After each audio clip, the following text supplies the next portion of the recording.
மலைக்கோட்டை மன்னரை எதிர்க்கப் போவது யார்? மலைக்கோட்டை மாவட்டத்தையே கட்டி ஆண்டுட்டு வர்ற சூரிய கட்சி அமைச்சரை எதிர்த்து யார நிறுத்துறதுன்னு தீவிரமா யோசிச்சுட்டு இருக்குதாம் இலைக்கட்சி. எங்க அண்ணன் பேரை கேட்டாலே ஊரே நடுங்குது, இதுல எதிர்த்து போட்டி போட யாருக்காவது தைரியம் இருக்கான்னு உடன்பிறப்புகள் வேற ரத்தத்தின் ரத்தங்களை உசுப்பேத்துறாங்களாம். ஏர் உழவன் கட்சி மட்டும் இல்லைன்னா அண்ணன் போஸ்ட்ல அண்ணன் ஜெயிச்சதா அறிவிச்சிருவாங்கன்னு சொல்லி தெரிக்க விடுறாங்களாம் உடன்பிறப்புகள். என்னதான் உசுப்பேத்தினாலும் எதிர்த்து நிக்கிற மூடுக்கு வரமாட்டேங்கிறாங்களாம் இலைக்கட்சியில. அதனால மலைக்கோட்டை மேற்கு இந்த முறை கூட்டணி கட்சிக்கு போனாலும் போகுண்டு பேச்சு அடிபடுது.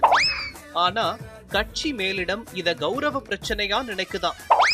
மலைக்கோட்டை மன்னருக்கு இப்போ நேரம் சரியில்லை, கேசெல்லாம் சூடு பிடிச்சிட்டு இருக்கு, அந்த சூட்டோட சூட்டா அடிச்சு நகர்த்திடலாம்னு கட்சிக்காரங்களுக்கு தெம்பு கொடுத்துட்டு இருக்காங்களாம்.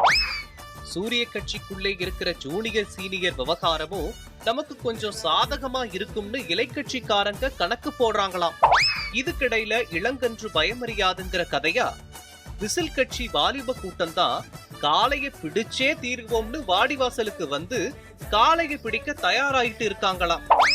ஆனா பிரச்சாரம் ஆரம்பிக்கட்டும், அப்புறம் பாத்துக்கலாம்னு அசால்ட்டா சொல்லிட்டு கூட்டணி பேச்சுவார்த்தை தொகுதி பேரம்னு கட்சி வேளையில பிஸியா இருக்காராம் மலைக்கோட்டை மன்னரு. அப்படியா? சரி.